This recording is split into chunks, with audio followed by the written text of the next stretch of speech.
folks, and welcome. We're going to wait a few minutes, give people a chance to log on. Musical entertainment in the meantime.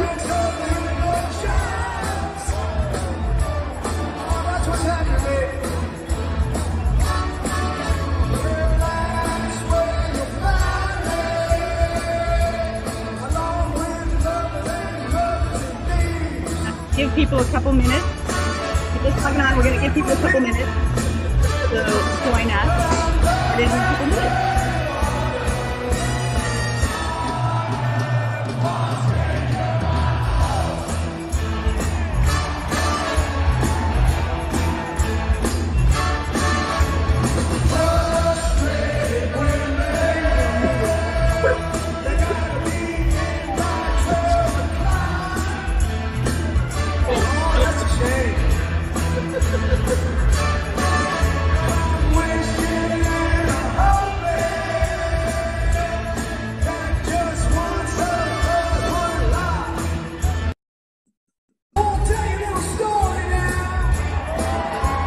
We're going to give it a minute or two, make sure critical mass before we get started.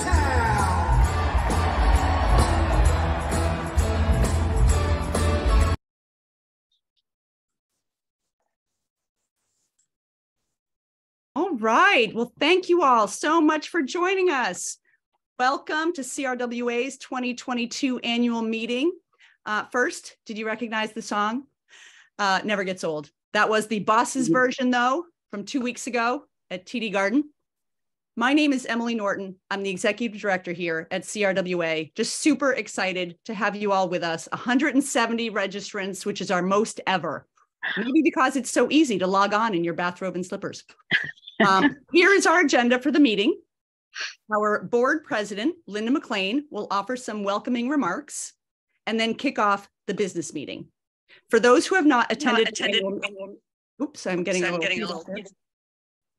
Hopefully you're not. Who have not attended an annual meeting before, we actually do business here. It's not all fun and games.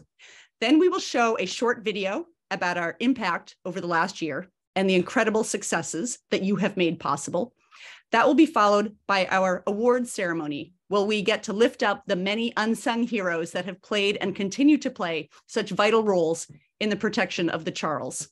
Then I will give some brief remarks about the extraordinary year we had last year, and that will be the end of the official program. Then for those who want to dig in deeper, at 7 o'clock, we will have 30 minutes of breakout rooms on specific subjects. So let's get started. I will turn it over to our board president, Linda McLane. Welcome. My name is Linda McLane, and I am currently the president of the board. Once again, it is my great pleasure to welcome you to our annual meeting and to thank you all for supporting our work, whether pitching in for cleanup on Earth Day, pulling water chestnuts from the river, or our favorite, writing checks to us. It is all important, so a very big thank you.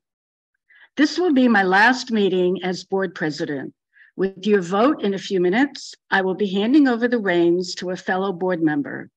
It has been an incredible privilege and honor to lead this amazing organization over these past 5 years. Thank you to all who have supported and guided me along the way. It really does take a village. These years have been a time of great change and accomplishment for CRWA. Our board is bigger, stronger, and more engaged than ever before, and I promise you it has great diversity of thought and opinion. Our finances are stronger than ever before. We have a small, well-managed endowment. We have successfully grown our budget each year, which has allowed our incredible, hardworking staff to step up our work. And I would like to highlight a few of these without taking away from the rest of the program. But as a result of our strong advocacy, DCR has commenced a program to eradicate the invasive plants that clog our river. As a rower, you can be sure this program is near and dear to my heart. Our compelling arguments and river science have moved some communities closer to removing defunct dams, which will restore the river's natural hydrology and ecology, making it cleaner and more healthy. This is what the indigenous people have been saying for years. Through our climate adaptation programs, we are a recognized leader in climate change, and our flood model has been used by cities and towns in their own preparedness programs. I look forward to our continued work on these and our other projects and on our journey to make the Charles River cleaner, more resilient, and equitable for all. Now, to commence the business portion of this meeting, I turn it over to Larry Yu, our clerk. Thank you, Linda. I appreciate that. My name is Larry Yu. I am the clerk, and I will be leading us through the business meeting portion of tonight's event. And unlike Emily, I believe this is the fun and games portion of tonight's event. So stick with us. It's interactive. You get to vote, all kinds of stuff. So tonight we will be voting on candidates for election to CRWA's board of directors and candidates for election as CRWA officers. And we'll then share some of our financials as well as the results of the elections. So let's start with the candidates for election to the CRWA Board of Directors. These candidates are being elected for a 3-year term from 2023 to 2026. The Board of Directors has nominated the following slate of candidates: Lori Doyle, Ed Englander, James Healy, and Linda McLane for re-election, as well as Martin Flussberg, Paul Levy, and Dan Seeger as first-time candidates for election. So at this time, I will entertain a motion to approve Lori Doyle, Ed Englander, James Healy, Linda McLane, Martin Flussberg, Paul Levy, and Dan Seeger to serve a 3-year term as director of CRWA. I second it. I make the movement. I make that motion that you vote for this slate of candidates. Thank you, Pat. I have a motion from Pat King. I think I heard a second in advance from Lance Campbell. Is that correct? Yeah, it was in advance. I second it. Amazing. Thank you so much. So we have a motion to approve Lori Doyle, Ed Englander, James Healy, Linda McLane, Martin Flussberg, Paul Levy, and Dan Seeger to serve a 3-year term as director of CRWA on the table. You're gonna hear those names an awful lot from me, so you're gonna memorize them by the time we're done here. Can we bring up the election, the poll, please? Thank you. So all CRWA members are eligible to participate in this vote. So if you are a current CRWA member, please vote now. I will point out that if you are not voting, there's no need to do anything. The poll will just disappear from your screen shortly. No need to click the X, press submit, or anything like that. And we'll just wait another 5 to 10 seconds or so.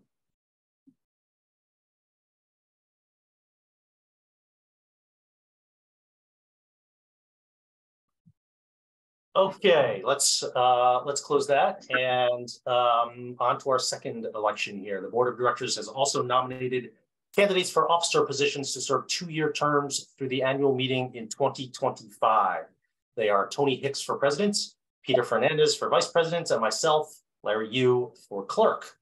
And at this time, again, I will entertain a motion to approve Toni Hicks for president, Peter Fernandez for vice president, and Larry Yu for clerk to serve 2-year terms as officers of CRWA.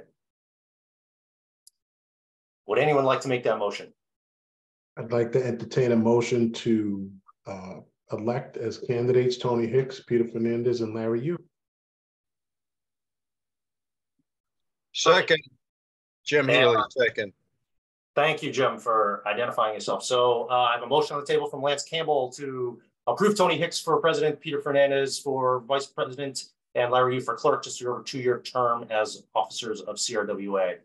Let's bring up that poll.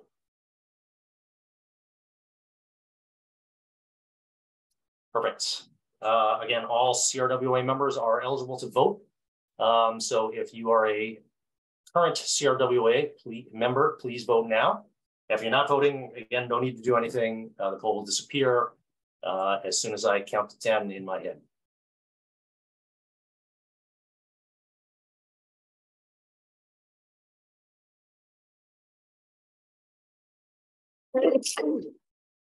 Okay, so let's close that off. So thank you so much for participating in these important votes.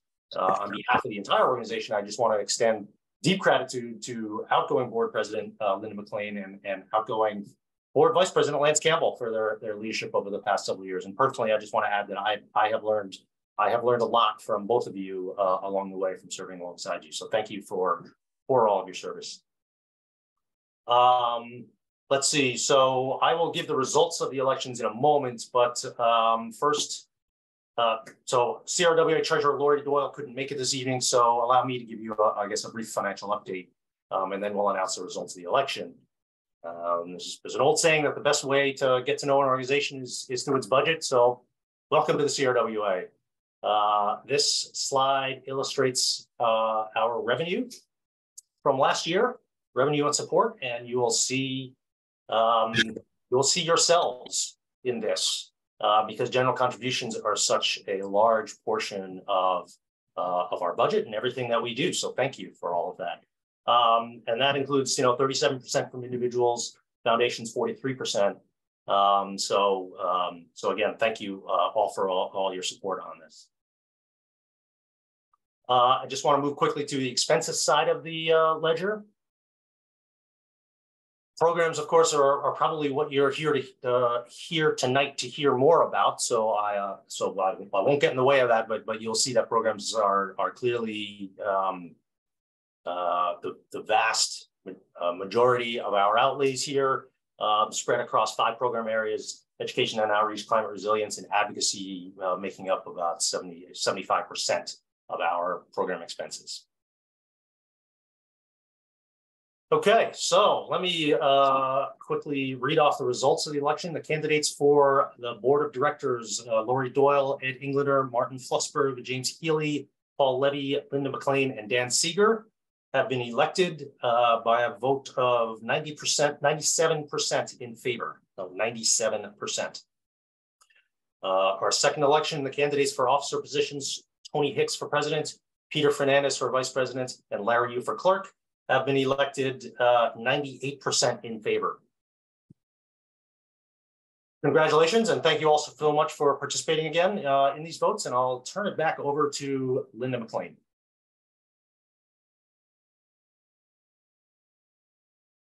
All board members that have been voted for another term, and to the new board members who have been voted for their first term, and to the officers who have been voted in. So now it is my delight to introduce your new board president, Toni Hicks. Toni is a public interest attorney with significant nonprofit management experience. She was director of public service and pro bono at Boston University Law School. She worked at Conservation Law Foundation, both as a founding director of the Senior Fellows Program and a staff attorney working on environmental issues. She currently is on the board at Empower Success Corporation, an organization which works to enhance the impact of nonprofit organizations. Please join me in welcoming Toni. Thank you. Thanks, Linda, and good evening, everybody. I'd just like to start by expressing, on my behalf, gratitude to Linda as outgoing president and to Lance as outgoing vice president for your leadership over the past several years, during which CRWA really has come such a long way. Now, as we head into an exciting new phase in the organization's development, with ambitious goals for further increasing our impact and visibility, it will truly be an honor to serve as CRWA's president. I'm delighted that Peter Fernandez is taking on the role of vice president and look forward to leading the board and partnering with Emily and her incredible team. Thanks so much, everybody.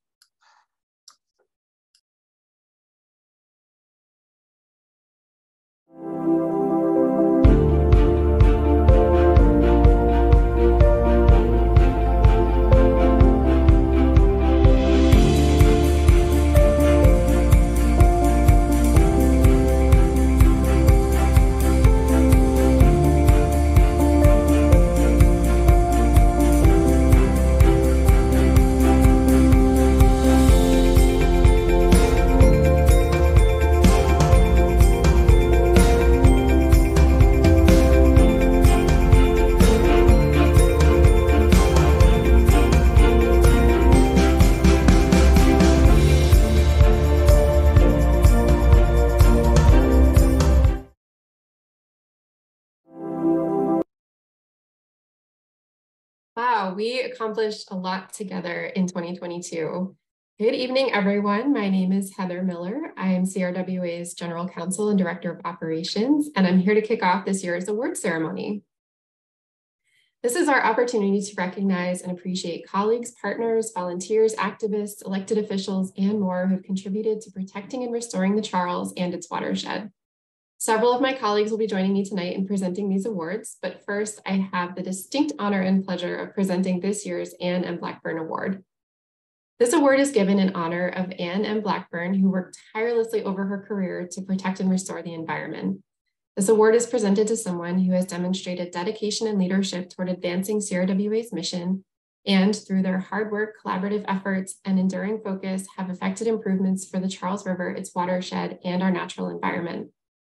The recipient of this year's Anne M. Blackburn Award is someone who's worked tirelessly throughout his career to protect the environment across New England, throughout Massachusetts, and right here in our watershed. He's someone whose reputation precedes him, as I can attest to, having heard of his legendary work as a law student in Washington, D.C., and again as a young attorney working in Charleston, South Carolina. At the same time, he is unexpectedly humble and down to earth, with a sharp wit and great sense of humor, easy to talk to, and is interested in how your family is doing as he is in discussing legal strategies. He's someone I feel incredibly fortunate to have had the opportunity to learn from and work alongside, and to call a colleague and a friend. In case you haven't already guessed, this year's Anne M. Blackburn Award is being presented to Conservation Law Foundation Senior Counsel Peter Shelley. Congratulations, Peter. I'd like to invite Peter to say a few words, which I hope I'm able to do because he was on the meeting and lost power. So hopefully he's able to rejoin. I think I'll just go into the bathroom, okay? Because I want you to go. Everyone could mute themselves. That would be great. I just wanted to highlight a few ways in which Peter's tireless advocacy over decades has benefited the Charles. From helping to write a pro se notice of intent to sue over the Scheme Z crossing of the Charles for the Big Dig, to providing legal insight and advice on countless issues, Peter has been a vital partner to CRWA for decades. He was instrumental in CRWA's successful negotiations over the cooling system at the Kendall Square station that ended the process of taking 77 million gallons a day from the Charles and returning it to the river 20 degrees hotter. He was one of the original leaders in the decades-long fight to reduce the amount of sewage flowing into the Charles and other Boston area waters, and was one of the driving forces behind the cleanup of Boston Harbor. He's long fought to protect public access under the Public Waterfront Act, which we commonly refer to as Chapter 91, most recently securing a huge victory in the state's highest court, upholding the public's right to access the waterfront in downtown Boston and beyond. As CRWA's former executive director, Bob Zimmerman, said, Peter is one of the finest legal advocates for the environment I ever had the pleasure of working with. He always showed up, which as it turns out is not trivial. I think I speak for many when I say how grateful I am for Peter's dedication and advocacy throughout his illustrious career. Our world is a better place because of it. And I'm not sure if Peter has been able to rejoin. Peter, if you're here and can come on screen. Otherwise, maybe we'll move on to our other awards. And if Peter is able to join, we can have him say a few words when he gets back on. So congratulations, Peter. And I will now turn it over to my colleague, Robert Kearns, who will present this year's Clean Charles Award. Thank you so much, Heather. Hello, everybody. Good evening. I'm Robert Kearns, Conservation Specialist here at CRWA, and I will be presenting this year's Clean Charles Award. This award is presented to an individual or institution who has made great strides in eliminating pollution from the Charles River through implementing law, policy, or structural improvements in the watershed. I am honored to present this year's Clean Charles Award to the town of Milford. Accepting the award is the town's highway surveyor, Scott Christofouli, and Parks and Recreation Director, Jim Asum. It's been a pleasure working with the town on this important project. The MS4 permit requires Milford to reduce the stormwater phosphorus load by about a half, and this project involved design and construction of green infrastructure in Milford Town Park, which will contribute to a reduction of 25 pounds of phosphorus and achieve significant improvements in recharging groundwater, up to 55 concrete mixer trucks worth of water per year. The project also improves the town's resilience to climate change and offers important educational opportunity for students in the local community. Milford has been an outstanding partner on this project, contributing significant town resources to the construction and maintenance of the infiltration chambers and rain gardens. We also appreciate the contributions to and support for this project from Hillary King of the state's Municipal Vulnerability Preparedness Program, Steve Sanish of Horsey Witten in the Milford Power Plant. Please join me in congratulating the town of Milford on achieving the Clean Charles Award. I will now introduce my colleague, Jen Ryan, our Deputy Director of Advocacy. Good evening, everybody, and thank you, Robert. I am pleased today to present the Citizen Activist Award and Rita Barron Public Official Award for tireless efforts by Elizabeth and Phil Saunders and Representative Ruth Balser of Newton to ensure protected open space remains protected forever. Citizen Activist Award, Elizabeth Saunders on behalf of Phil Saunders. Presented to an individual or organization who is actively involved with efforts to protect the Charles River through advocacy, community organizing, and working with like-minded citizens and organizations. Phil Saunders was a tireless advocate for parks and protected land. I met Phil when I first began my career in conservation in Massachusetts 15 years ago or so. He called me and many others regularly to talk about and strategize on passing the Public Lands Preservation Act, which would uphold the environmental amendment to the Massachusetts Constitution. While it's a simple idea, protected land should stay protected, nothing is simple in the legislature, and it takes true dedication to see a bill passed into law. The health of the Charles River watershed is dependent on protected lands. They absorb and filter water and provide green spaces for people and wildlife alike. Phil loved the outdoors, and he loved to advocate for its protection.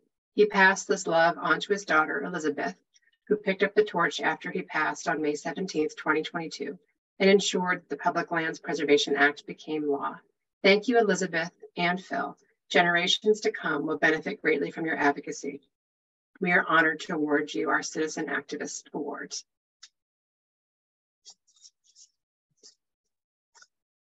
And now the Rita Barron Public Official Award to Representative Ruth Balser. Named in honor of CRWA's Executive Director from 1974 to 1988, and presented to a person who holds a public post, either elected or appointed, who has made extraordinary efforts to protect and restore the Charles River and its watershed. Ruth Balser is our beloved state representative for the 12th Middlesex District, which includes parts of Newton and Brookline, now serving her 13th term. She is a trained psychologist, which I'm sure serves her well in her effective environmental advocacy. Representative Balser was the lead House sponsor for the Public Lands Preservation Act, which was signed into law by Governor Baker in November 2022. This was no mean feat. It was certainly extraordinary. It took almost 20 years for this bill to become law. We're not making any more land, as they say, and ensuring that protected open space stays protected is not easy. She has also led local efforts to protect Hammond Pond, Hemlock Gorge, Charles River Reservation, and Crystal Lake. Thank you, Representative Balser. We are honored to award you our Rita Barron Public Official Award. And these two awards together illustrate the tenacity and partnership between elected officials and advocates that is needed to get it done for the environment. Thank you both. I'd like to now introduce my colleague, Julia Hopkins.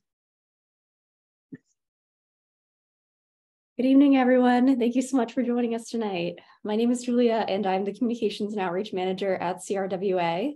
Each year, we present the Young Leaders Award to individuals who are working to achieve meaningful environmental improvements at a young age, recognizing their contributions toward a more sustainable future. It is my honor and privilege to present this year's Young Leaders Award to students from the Brandeis University Creativity, the Arts, and Social Transformation Design Lab. These young leaders demonstrated extraordinary courage, sensitivity, and heart in gathering oral history records from our watershed community. Each student conducted a one-on-one interview with a community member about their relationship to the Charles River, feelings about climate change, and hopes for the future. Students then produced a creative interpretation of their interview, the products of which included poetry, song, mural, writing, collage, and even video game design, to communicate messages of resilience and hope in the face of climate change. Congratulations to Alana Atkinson, Xavier Butler, Emmanuel Hernandez, Melly Jackson, Jacob Craw, Hilary Lai, Tovi Lay, Zara Lotke, Nicholas Ong, Eliana Oshinsky, Diego Pereira, Fiona Rip, Alexandra Rose, Liz Sandoval, Madison Soros, and Danya Tribuna. Let's give them a round of applause. Finally, I'd like to recognize Professors Toni Shapiro-Phim, and Cynthia Cohen, co-directors of the Peace Building and the Arts program, for stewarding this rich opportunity for collaboration, and share that this work will inform an upcoming installation in collaboration with artist Andy Lee on Brandeis's campus during the Festival of Creative Arts this April 21st through 30th. You should go check it out. Now it's my honor to pass it over to Volunteer and Education Coordinator Marilena Lima, who will present the Ginger Lawrence Volunteer Awards. Thank you, Julia. Good evening, everyone. My name is Maria Elena Lima, and I'm the Volunteer and Education Coordinator for CRWA. I will be presenting the Ginger Lawrence Award, which is presented to outstanding CRWA volunteers who have gone above and beyond the call of duty in donating their time and effort to assist with CRWA's work to protect, preserve, and enhance the Charles River and its watershed. This year, the award goes to a group of VMM volunteers who have reached the milestones of 5, 15, and 20 years of service. Charles River Watershed Association's Volunteer Monthly Monitors is one of the oldest and largest volunteer sampling programs in the country. Once a month, over 80 volunteers collect water samples, record river conditions, and measure depth and temperature at sites along the Charles River. This program has provided a long-term water quality data set to CRWA, which has been the foundation of all of our work. This data set allows us to track the health of the river over several years, identify pollution types and sources, and work to clean the Charles. Some of our volunteers have been with the program since its beginning, when it was still called IM3, which was back in Robert Zimmerman's time, so it was a while ago. And today we want to honor some of our most dedicated volunteers who wake up very early at 6 a.m. in the morning and do this every month. So for 5 years of service, we would like to honor Jody Castleton and Carolyn Gillette. For 15 years of service, we would like to honor Sri Krishna Macharid and Fred Hewitt. And for 20 years of service, we would like to honor Van Morrell. Again, thank you to all of our volunteers. We truly could not do our work without you. And now I will pass it off to Executive Director Emily Norden. Thank you, Marielena. This next awardee is someone who I have been so fortunate to work closely with over the last 4.5 years. As board president, starting in 2017, Linda McLane has led CRWA through a period of extraordinary change. A new executive director after 28 years, establishing our successful campaign for the Charles Endowment, growth in the annual budget, growth in the staff, 2 office moves, a global pandemic. For those who have ever served on a board, you know how important the role of the board president is. Mama cats have nothing on that level of cat herding. Thanks to Linda, we now have a board that is larger, more diverse, engaged, and we even have functioning committees now. She shepherded through a 5-year strategic plan for our organization with the generous help of Paul Levy and Farzana Mohammed. As a rower herself, Linda knows how important it is that we are all rowing in the same direction, which thanks to the strategic plan, we are. On a personal level, Linda, I have appreciated your unflappable demeanor through the ups and downs of the past few years, all you've done to keep board members engaged. Even with grandchildren and a growing family and your well-deserved travel and retirement, you always take my calls. CRWA is so grateful for your time, your energy, your support, and for all of these reasons, we offer this special recognition award to Linda McLane. And with that, I will jump to the executive director report. In 1972, Supreme Court Justice William Douglas argued that environmental objects, such as rivers, should have standing to sue in court for their own preservation. He was not on the winning side of that case, but more and more, we are seeing people realize that for far too long, we have treated nature and the natural world as something apart from humanity, something that we can and should control. And by we, I don't mean all of us, just those of us with power. In her recent book, Water Always Wins, Erica Guise traveled all over the world to see how different populations treat water. She notes that many indigenous traditions don't consider water to be a what, but rather a who. She says many indigenous people not only believe that water is alive, but that it's kin.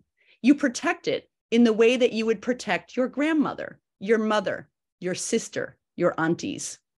Luna Leopold, son of the famous naturalist Aldo Leopold, calls it a reverence for rivers.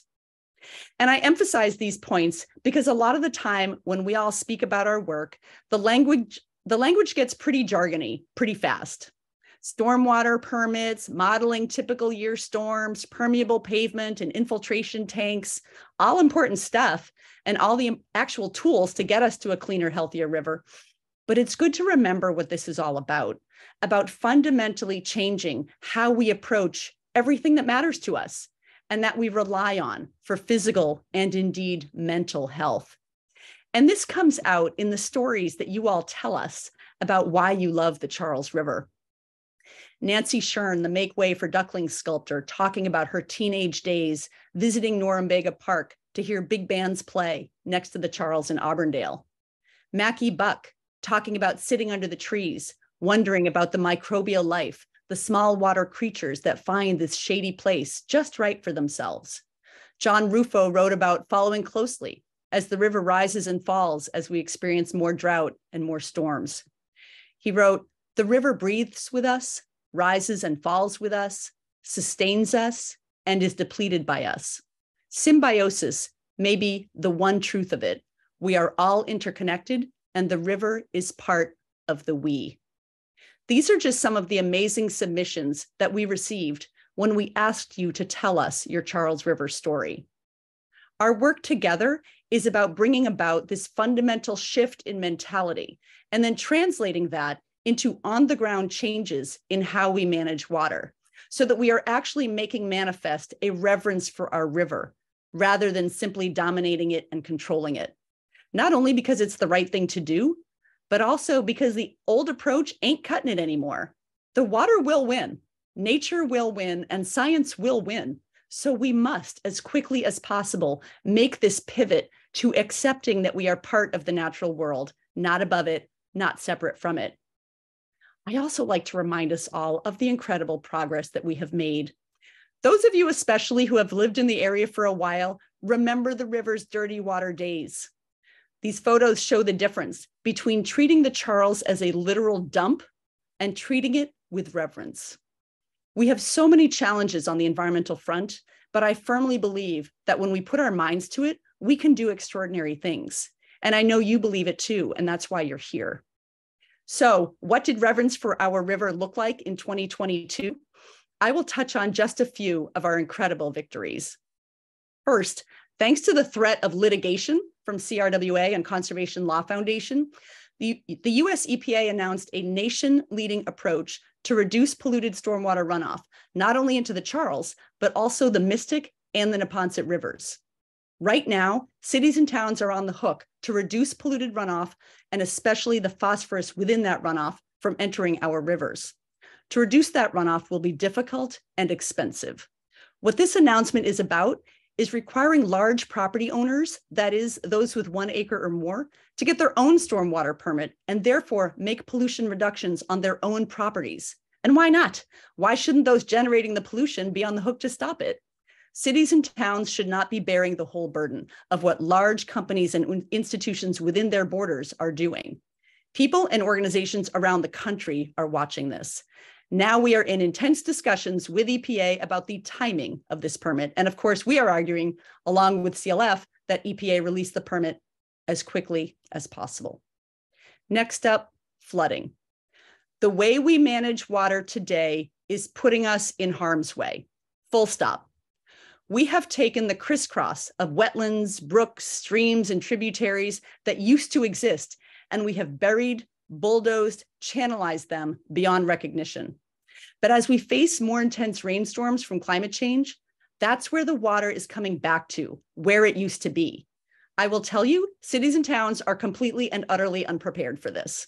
They do not have anyone on staff whose job it is to focus on it. None of them, not even the one you live in. Almost none of them even have updated maps of where flooding will occur. FEMA flood maps are out of date and they are not getting updated anytime soon. So we worked with 24 of our cities and towns and a consulting firm to create a Charles River flood model, a computer simulation that shows where flooding is likely to occur in coming years. Then we modeled various solutions for it: depaving, conserving land, green stormwater infrastructure, massive holding tanks, and more. And now we are moving ahead with projects to actually act as a sponge in these risky areas to protect people and property. Basically, CRWA is acting like a regional government because, as you know, Massachusetts does not have regional government. I encourage you, play with the flood model yourself. It's on our website. You can put in your address, your school, your workplace, wherever, and then ask your local officials what they're doing about the flood risks that you find.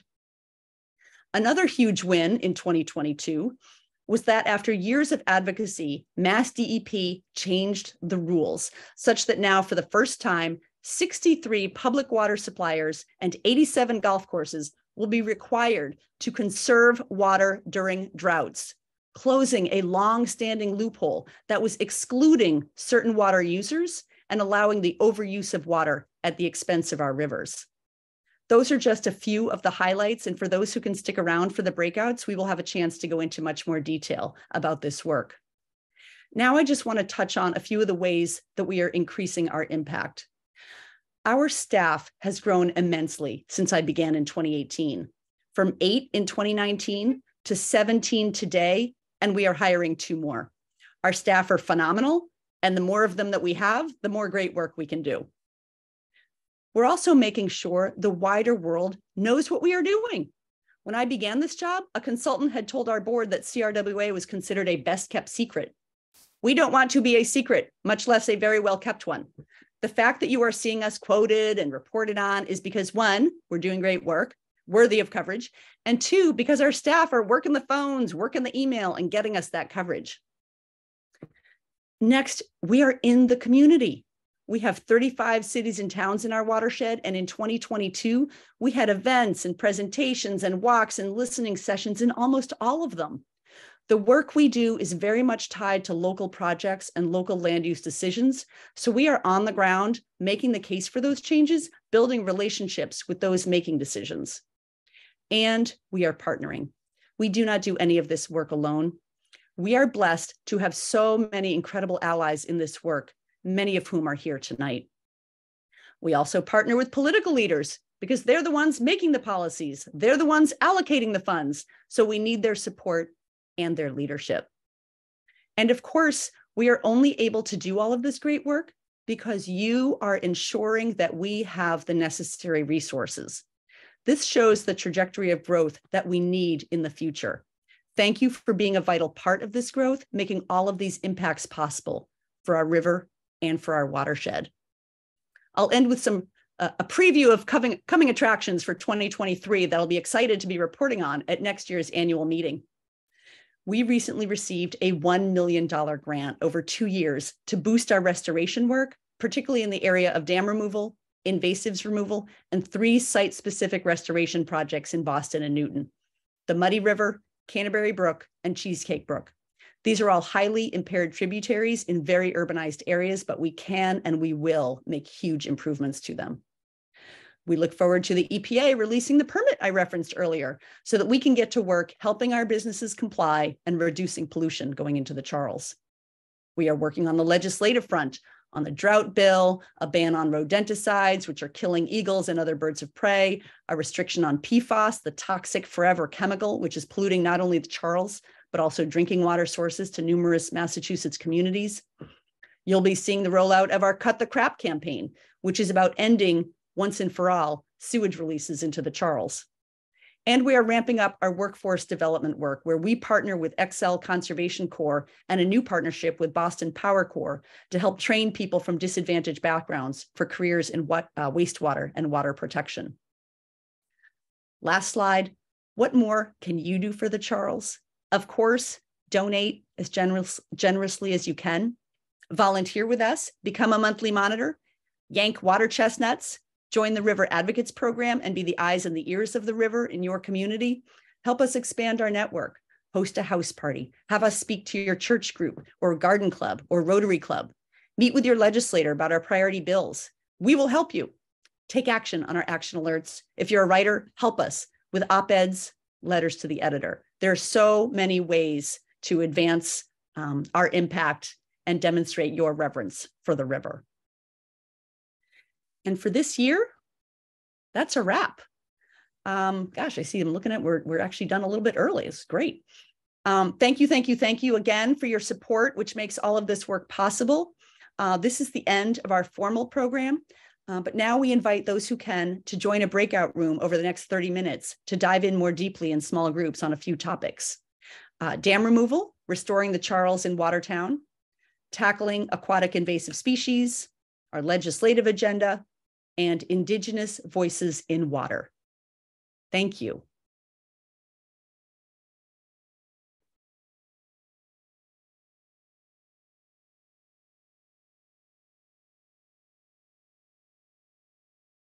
I believe magically you will be able to sign up for a breakout room.